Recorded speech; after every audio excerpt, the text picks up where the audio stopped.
My name's Iain Watson and I'm Director of Tyne Wear Archives and Museums. Tyne Wear Archives and Museums manages 9 museums and galleries on behalf of 4 local authorities and Newcastle University. So we're spread right across Tyneside and we cover a whole range of subject areas: fine art, decorative art, Roman archaeology, military history, social history, science and engineering. The whole history of people in the natural world is here in our museums and galleries. Tyne Wear Archives and Museums always have a very special place in my heart. I've worked here for 21 years and I've been director for 10 years. It's the staff, the volunteers, the boards, all the people who engage with us. That's what makes it such a special organisation.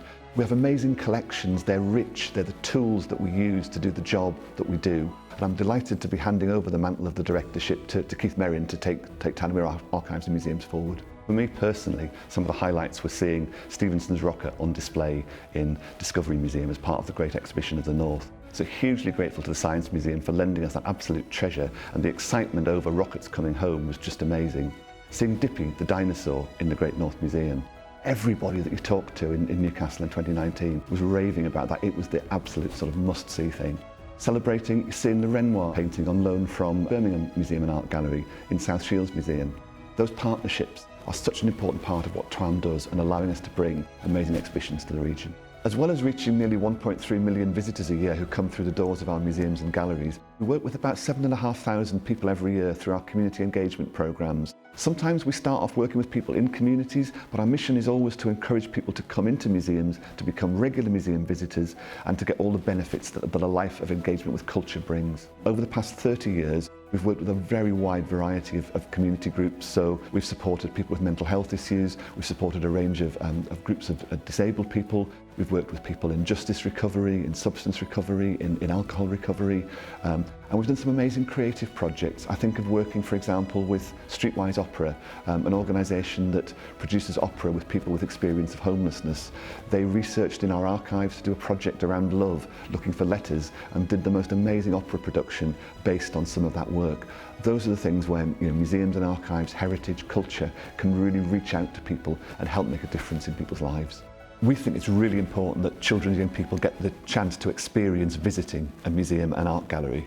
But we don't want that visit to be a one-off experience. It needs to be built into and featured into a programme of learning that those children and young people get. We have a particular initiative called Boxes of Delight, where teachers can borrow a loans box that can provide preparation work in preparation for a visit, can provide follow-up work after a visit, but it makes sure that that great experience, the enthusiasm that comes from seeing and being in that different environment, that is celebrated and that is sort of developed into a whole programme of learning. I'd really like to thank all our supporters who've supported the Boxes of Delight service. It's such an important benefit for schools in the region. So our long-term funders are the trustees of the John George Joycey bequest, so huge thanks there.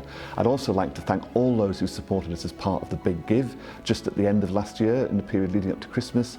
Really, really important to get that service out to schools, and obviously we've got ideas for developing new boxes, so if you'd like to support those boxes, please get in touch with us. As well as managing the collections and buildings across Tyne Wear Archives and Museums on a day-to-day basis, we also do major what we call capital developments. Those are the big investments where we need the support of everybody to raise funding to make sure that our exhibitions are brand spanking new, bring the latest technology, bring the best objects and displays that we can to the region. We need to make sure our facilities are accessible so everybody can get in to enjoy them, and look after our buildings to make sure that they're watertight, they're weathertight, and they are great environments for our significant collections. In 2010, we established a new charity, the Tyne Wear Archives and Museums Development Trust, and that charity exists purely to raise funding to support the work that we do across arts, culture, science and heritage, to enable more people to have access to great culture and to enable us to bring the best of arts, culture, science and heritage to the region in the North East. So the trustees of the Development Trust work with our fundraising team to raise money to support the work that we do. I think right now, one of the most exciting things for Tyne Wear Archives and Museums is the prospect of being able to reopen our museums and galleries to the public, because museums and galleries are nothing without our visitors, they're nothing without our people coming through the doors, so we really look forward to being able to do that. And when we do reopen, we'll have some amazing exhibitions on. Here at the Laying Art Gallery, we'll have Challenging Convention, and then looking forward to 2022, we'll have the Lindisfarne Gospels exhibition. Obviously what's very much in our minds is how the experience of the pandemic has changed how people will engage with arts and culture. So, we've done a lot more digital work over the past year, and we'll continue to do a blended approach to engagement, where people can see things in our museums and galleries, but also engage very much online. We couldn't have done any of what we've done at Tyne Wear Archives and Museums without the support of everybody. Everybody who comes through our doors is a supporter. Everybody who comes onto our website is a supporter. Some people also give their time voluntarily to support us, and some people give money to support us. All these things are important, and we need everybody to work with us. Those 1.3 million people a year who engage with us are all part of the TWAM family. So huge thank you to everybody, whatever it is you've done for TWAM and however you've enjoyed TWAM.